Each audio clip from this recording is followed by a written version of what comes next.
Well,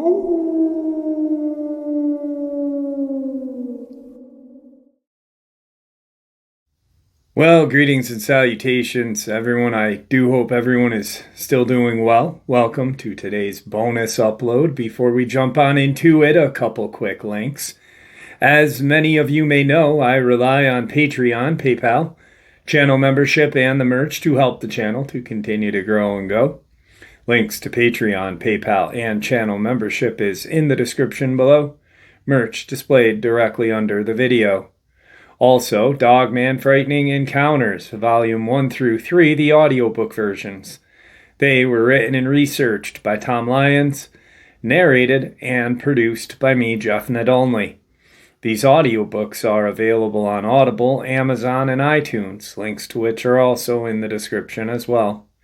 And finally, last but definitely not least, if you'd really like to help support the channel to continue to grow and go, simply subscribe. It does not cost a cent. Click that like button, takes half a second.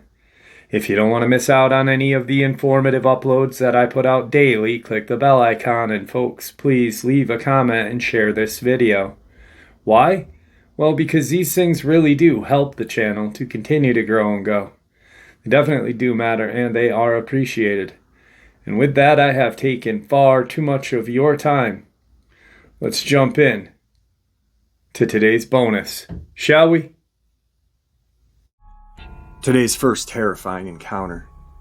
I grew up in a small town in western Massachusetts. It was a sleepy little community and not much happened in the way of excitement. But on this weekend we were camping. It was a Memorial Day weekend. I'd just turned 11. We got to the campground and got set up. We mainly were by ourselves and only saw a few other families along the trail on the way to our campsite. It was peaceful, and after a long day of setting up and getting situated, I was ready to crash out in my tent. Help me! Help me! Run! Oh my God, help me! I woke up like an alarm had gone off. I could hear this woman screaming at the top of her lungs.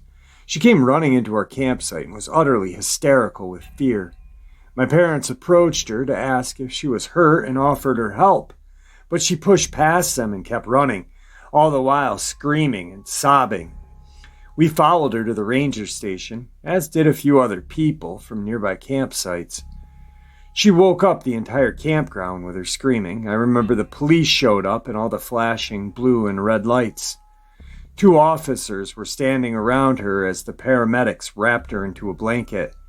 She kept saying the same thing over and over again. It was a werewolf. I saw it. It was a werewolf. Oh my God. Oh my God. I remember the paramedics loading her up into the ambulance and driving away. A few more cop cars showed up and the police began searching through the woods. My dad told me to go back to my tent and go to sleep. I don't know what else happened after that. Sometimes I still talk to my parents about that. We all remember it. It still gives us goosebumps. I don't know what that girl saw in the woods that night. I'm just glad I didn't see it. Today's second encounter. I'm going to share with you my experience. I live in a town called Arcata, which is in Northern California. I used to work at an outdoor store downtown. We sold all kinds of things there, like snowboards, mountain bikes, surfboards, kayaks, backpacks, and shoes, etc. I was actually working in the shoe department the day this guy came in. His name was John. He was looking for a pair of hiking boots. Now, as a salesman, it was my job to ask him all sorts of questions to make sure he got exactly what he needed without spending too much money on something he would never use. But in this case, what he needed was our most expensive pair of boots. They were like $220 or something like that.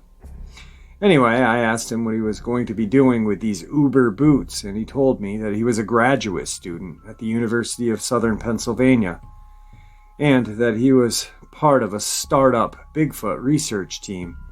Now, Northern California is famous for our Bigfoot sightings. The town of Willow Creek, which is about an hour inland from Arcata, is home to the only Bigfoot museum in America, and probably the world. In fact, that famous video of Bigfoot walking through the woods was filmed out just near Willow Creek. So Bigfoot isn't news to us up there, but I had never met any Bigfoot research teams. It was pretty cool. I thought although John seemed kind of hesitant at first to divulge his true purpose there are those who wish to protect the Bigfoot population, like the Hopa, who are the indigenous people native to the area. Their reservation, or ranchera, is well known to have Sasquatch, and in fact the Sasquatch is a sacred animal to them, and they have a corner of their land cordoned off just for Bigfoot. No one's allowed to go there except for a medicine man or woman, and they are very serious about that rule. There are also plenty of eco-Nazis in the area who are also very serious about their Bigfoot. After John realized that I wasn't serious at all about Bigfoot, but that I seriously believed in the possibility of Bigfoot, he opened up a little more and we talked about what he does and whatnot. Whenever anyone comes in and wants to buy a kayak because they're going to kayak from Vancouver to Mexico or wherever, I'm always like, oh, take me with you. And in this case, I was no different. I know, of course, that no one's going to take a guy that they bought shoes from, but it's still funny to say. Anyway, I told him my father was a field biologist, and if they needed it, I would Sherpa for them. Ha, blah, blah, blah, whatever. He bought the shoes, I thanked him, and shook his hand, and that was that. Or so I thought. Next day, John came back in and asked me if I was serious about Sherpaing for them. I was like, heck yeah, and then I turned to my manager and said, hey, Ryan, I quit. Haha, I was kidding, of course. So their plan was to drive out to the trailhead that night, hike on the next day, which was Friday, hang out all day Saturday, and then hike back to their car Sunday, and drive back Sunday evening. I had Saturday and Sunday off, but I had to find someone to cover my shift for Friday. The reason they needed a Sherpa was because they do this thing called call blasting, where they take this super powerful tape deck and a loudspeaker, and they blast Bigfoot sounds into the woods and wait for one to respond. It's an old hunter's trick, but the tape deck was big as a backpack and the loudspeaker was big and heavy as well. So I had to carry all of my stuff, including a sleeping bag, sleeping pad, a change of clothes, toiletry, and all my food. And I had to carry all the tape deck guy's stuff as well. But not only that, I also had to carry half of the loudspeaker guy's stuff as well, because he could only carry a day pack along with his loudspeaker. Oh, and I had to carry a 3-person tent on top of all of that. Luckily, someone else carried the water filter and camp stove and whatnot, but I was still pretty loaded down to say the least. The hike in was exhausting because it was uphill in the Trinities, which, if you've ever been there, you know, is just way too vertical. Now, John's thesis was on Bigfoot diet. He studied what Bigfoot ate. How do you know what they eat if you've never seen one, you may ask? Well, apparently he studied their scat. Yeah, scat, Bigfoot poop, which to me looked an awful like regular bear poop. But what do I know, right? I mean, I just sell shoes. Anyway, we kept on stopping every 5 minutes to study Bigfoot tracks and take samples of Bigfoot scat, and that took all friggin' day. So when we got to camp, I was exhausted. We set up camp, and oh yeah, I was also the cook as well, so I made dinner, and then a few of the guys went out to do some call blasting, but the rest of us went to bed. I didn't sleep in the tent because it was so beautiful and warm. I was pretty stoked to be out there with these guys, and I was wondering if I was going to see a Bigfoot. That night, as I lie out there in the middle of the nowhere land, out in the open, I thought of all the Sasquatch stories I had heard. A friend of mine, Mike, had told me about one when he was working as wilderness patrol out there in the Trinities. He had set up camp like I did out in the open under the stars, and he was just about to get to sleep when he heard something. He was really silent and listened, and then realized that it was just a deer or something, not a bear as he had feared. But then he heard it freeze, which was a little unnerving because Mike had already felt like something had been watching him for a while. He just lied there and listened, and the deer stayed absolutely still for a long time. Then suddenly it tore off straight down a very steep hillside and straight at Mike. Mike had actually laid his sleeping bag pad out next to the lake, and the deer, who must have already been aware of Mike, chose to run in his direction rather than hang around for whatever it was that was going to eat it. It ran straight down that hill, straight towards Mike. Then when it got to him, it jumped over him and into the lake, then swam straight across to the exact opposite bank, then got out and kept running straight in the same direction through the woods and off into the hills. Now you can imagine how terrified Mike was at that point. He said he felt like a kid, too afraid to move. He literally hid his head under his sleeping bag. A rock came flying down the hill in his direction and missed him. Then a bigger rock came crashing down. Then a boulder, too enormous for any man to move, came flying past him. And it was at this point he realized that these rocks were being thrown at him. That's when he heard the howl. He said it was completely unlike anything he had ever heard. Now he knows what bears sound like. He knows what mountain lions sound like. He knows what wolves and dogs and foxes sound like. But this was something altogether different. Mike was petrified. A few more rocks were thrown at him, but he realized that whatever it was that was throwing the rocks and howling seemed to be missing him on purpose. It didn't want to kill him, it just wanted him gone. Eventually it stopped and Mike stayed perfectly still, until first light, at which point he got up, broke camp, and got the heck out of there. When he got home, he looked up Bigfoot research websites, documented his experience. Then he read up on other experiences and found out that rock throwing is actually fairly common. He said they also had recordings on the websites of Bigfoot howls. He said when he listened to them, the first one was obviously a mountain lion. The second one was hound dogs howling in the distance, and these people just didn't know what they sounded like. But then he clicked on a third one, and it was exactly what he had heard. The hair on his arms stood up, and the hair on the back of his neck as well. And he just had to get up and leave his room immediately. A few hours later, he tried again with the same result. His hair stood up, and he had to leave the room. To this day, he can't listen to that recording. After Mike told me that story, I had to get on the website myself and check out the recordings. He was not kidding, it was eerie. Anyway, it was stories like these that filled my head as I lied there in the middle of nowhere land out in the open. The next morning I woke up and made breakfast, and I was told that 4 of them were going to go out and look for more tracks and scat, and that I was to stay behind with this guy named Alistair, who had drank too much the night before while out call blasting and was still sleeping.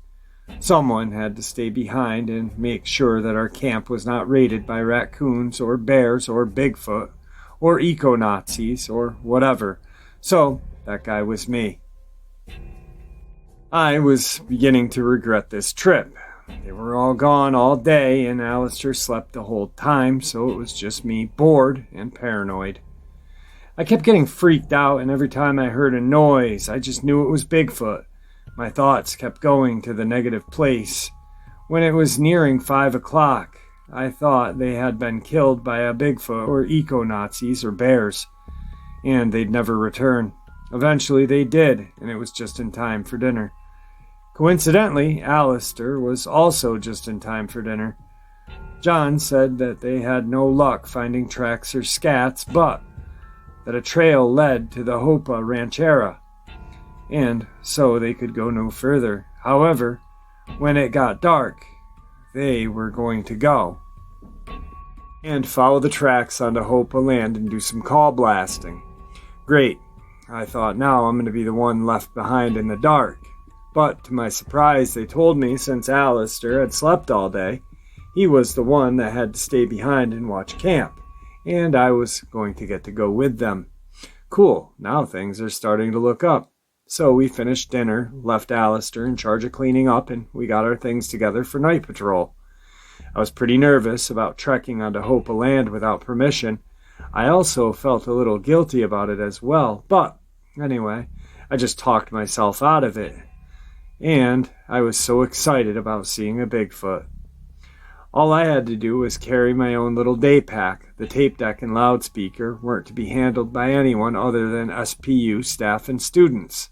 This is getting even better. We set out and we find some tracks that they had found earlier. I should say that these weren't the kind of Bigfoot tracks that I had expected when I first signed up with these guys.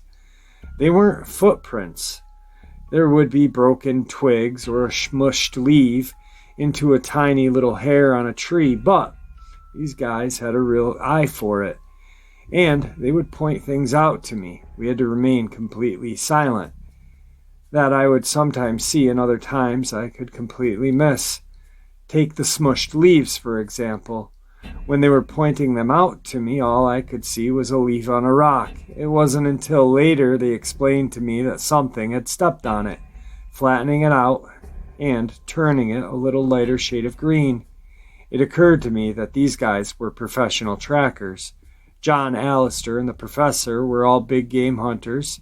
One of the other guys was ex-Special Forces and had done tours in Afghanistan. The last guy was a super avid outdoorsman who had done backpacking trips all over the world. They were all right at home in the woods as I was, but they had a lot more experience with tracking than I did because of their job. This is what they do. Before long it was dark and we were crossing over into Hope of Land. The moon was almost full, so we went along by its light as best as we could. But eventually we lost the trail of the Sasquatch, so that's where we started call blasting. The professor wore the tape deck on his chest and the avid outdoorsman carried the loudspeaker. That was the first time I had heard their recording, and it sent chills up my spine. It was like the recording on the website I had heard. It was the same howl that Mike had heard out in these very same hills all those years ago. It was spooky, and that loudspeaker was really, really loud. We blasted calls in all directions, then moved a little further in the direction that we believed the tracks had led, then did some more call blasting. We did that for a couple of hours, and it was getting close to midnight, and we were getting tired. The guys weren't ready to call it quits when the howl, it started soft and low and grew into a loud, high-pitched, full-bodied shriek. It was way off in the distance, but that sound carried. We were stunned. The hairs on my arms stood up. The hair on my back of my neck stood up as well. My heart, after not beating for what seemed like forever, started beating in my chest like a double-kick drum in a Cannibal Corpse song. Boom, boom, boom, boom, boom, boom. I was sure that everyone else could have heard my heart from where they stood if their hearts hadn't been doing the same thing. We probably sounded like an off-tempo marching band. No one moved. The howl died off and was replaced by silence. Still, no one moved. Finally, the professor blasted a howl in return. Everyone just about shot themselves when he did that. We were so fixated on the silence that none of us were expecting that call blast. I think I may have let out this audible yelp. My heart almost gave out entirely. I don't care how tough you think you are. When you are out in the wild and you hear that howl, you feel as frightened as a helpless child. We waited in silence again, then the howl. We waited, not knowing what to do. All of us were looking around at each other and wondering if anyone was going to do something. Finally, the professor started forward toward the direction of the beast that we followed. We would stop and blast call every once in a while, and every once in a while the call would return. Soon, The fear turned into excitement. But after a while, we all started to notice that as we are moving toward the howl is also moving toward us. This went on for about a half an hour, moving, call blasting, moving, howling, moving, and we started to get really close to it. Seemed to be converging onto a saddle in the landscape. It was a sort of a triple-crowned saddle that left a huge wooded flat area in the middle. We knew that if it smelled us, it may shy away, so we moved downwind. Thankfully, downwind also happened to be slightly uphill, so that was nice because we definitely didn't want to be downhill of this thing. But as we were trying to get uphill downwind of it, it was simultaneously moving uphill downwind of us. So we were actually moving closer to each other at an ever-increasing acute angle. In the middle of the flat area in the saddle was a large outcropping, and on the other side of the outcropping was a clearing. It became clear that if we both continued on our respective course, we would reach opposite sides of the outcropping, and that's exactly how it happened. When we reached the outcropping, we let out a call blast, then moved around toward the clearing. By this point, the excitement had turned back into fear, and our movement had become painfully slow. My psychological health was truly taking a beating. About halfway to the clearing, our call was answered, and we froze. It was just on the other side of the outcropping from us. I have never been so scared in all my life. At this point, I was going, where is my gun? Why didn't I bring a gun? What was I thinking? I didn't even actually own a gun at the time, but at that moment I truly wished I had. It didn't matter that I had a big knife. It didn't matter that I was with 4 big mean dudes who also had knives. It just didn't matter. I might as well have been alone and naked. Why hadn't I brought a gun? We stayed frozen for about 5 minutes, then started to move around toward the clearing. Again, those last few steps were the hardest steps I'd ever taken. I had to fight my screaming instinct to run for my life with every step. As we rounded the outcropping and came into the clearing, we stopped dead in our tracks for the final time. Because there, in the clearing right in front of us, not 10 feet away, was Austria's premier Bigfoot research team with a tape deck and a loudspeaker. I truly love that story. Not only does it fill you with fear and panic as an encounter, but it also teaches you something. It teaches you not to assume things, and even if you are a self-proclaimed expert, notice I said self-proclaimed because in cryptozoology, my belief is there is no expert. I don't care how many websites you started or how many times you've been in the woods with camouflage on. There is no expert because, well, we don't have one in front of us. Dogman, Bigfoot, whatever. We have none of them in front of us. There's a reason for that, because no one's an expert. Otherwise, we'd know how to successfully track them, capture them, and zoo them up. But anyway, I love that, and I wanted to share that with you one last time before I put that encounter away for good. I've shared it once on this channel, but it just really kind of keeps it real. But you're wondering, is that place really bad for cryptids? Well, yeah, it is, because here's a couple of encounters and sightings in the Trinity County and the Hopa Reservation. 1966, Larry Browning sees a Sasquatch near his campsite north of Weaverville in the Trinity Alps.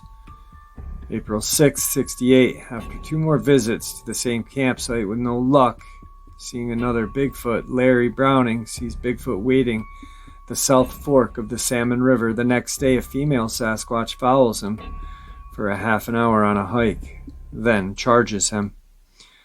April 8th, 68. At the same campground, Mike Melton sees a Bigfoot leaning over the river to get a drink of water. April 2nd, 1966, Nick Campbell sees a Sasquatch searching through trash cans at a campsite north of Weaverville in the Trinity Alps. The next day, he sees a Sasquatch again 3 miles west of the camp and spends a half an hour playing hide-and-seek with it. Several other campers see the same Sasquatch. It raids the trash cans 2 more nights and is seen 1 more time. July 1969, Don Ballard and a companion riding horseback see a Bigfoot in the Trinity Alps near Trinity Center. Back in 58, while driving on Highway 299 east of Weaverville, 2 doctors see a Sasquatch cross the highway at night. 7th, 1960, a Bob Titmus finds 2 sets of Sasquatch tracks walking along Road 9 miles south of Witchpeck near Hopa, tracking towards Willow Creek. Hopa and Bluff Creek, 1958. A woman and her daughter see a large and small Sasquatch on a hillside above Hopa Valley, just northwest of Willow Creek.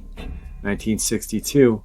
Ennis Schofield describes how his fencing was torn down, fence posts by fence posts, the week after it was erected nearby the Bluff Creek Resort. Each post was pulled up out of its concrete pitting in the ground, which Schofield said required unheard of strength and was probably done because it blocked the pathway the Sasquatch people used to reach the creek every night. Pointing toward the hillside, he told Betty Allen, "They come down that hill there. You can see their tracks, and then they go down to the creek to drink, and then maybe go up to it, because no tracks come back up the hill. They go somewhere else," he said. Schofield told a reporter that he didn't feel safe barbecuing outdoors anymore, and were contemplating selling their cabin to Sanders Boy, owners of the resort on the main road. August 3rd, 1963, a man and his boy see a Sasquatch leap over a 5-foot fence and run into the woods near Hopa. August 14th, 1960, Bob Tittis sees the same 2 sets of Bigfoot tracks he saw a week before, C-64 on Mill Creek Ridge Road, 8 miles northeast of Hopa. Willow Creek, California, 1967. Russell Somerville sees a 9-foot Sasquatch walk 50 feet along Highway 299, 1 mile west of Willow Creek, and then go into the woods. Mike Forden, while sleeping in his Dodge van at Gray Falls Campground, wakes up at about midnight because the Sasquatch was kicking his tires and rocking his van violently. Mike sees the Sasquatch's hairy chest, chin, and hand through the van's window. The 8-foot Bigfoot continues to harass the van for 2 hours until Mike blows his horn. 1934. Dave Zebo follows a set of Sasquatch tracks up Weaver Bali Mountain. 1936. Dave Zebo sees Bigfoot tracks on Mount Bali heading over the mountain. Now these last 2 are pretty interesting because, well, Fort Bragg has had a lot of different Dogman sightings, Bigfoot sightings. Fort Bragg, California, 1962. Robert Hetfield gets up to investigate barking dogs at his house in Fort Bragg and sees the head and shoulders of a creature about 6 foot above his 6-foot fence. He returns to the house to tell Bud Jensen, but when they return, it's gone. Bud goes back with his gun while Robert rounds the corner of the porch and walks right into the creature. He was knocked to the ground and scrambled to the house on his hands and knees. Bud sees the middle of the Bigfoot go by the window and tries to close the door, but the Sasquatch holds it open, shotgun in hand. Bud says, "Let it in, and I'll get it." But the Bigfoot lets go of the door and walks away. A muddy handprint on the door is 11.5 inches long although the fingers were quite stubby. 1977, J.S. reported hearing dogs chasing a bipedal creature through the woods along Little Lake Road, and the discovery of other animals found disemboweled. Today's third encounter. I was walking my dog and I saw something about the size of a person, I'd say 110 feet away. But as I got closer, I saw it slinking behind a brush, and I saw its hind end. In my mind, I was like, cool, it's a lion. Then I'm like, wait a minute, I'm in New York, in the suburbs. But its feet extended almost like a kangaroo, like thick, bulky ankles, but almost like a human. It was gray, hairless. It was on 2 feet at one point that I originally thought it was a person, but as I approached it, it was on 4 legs.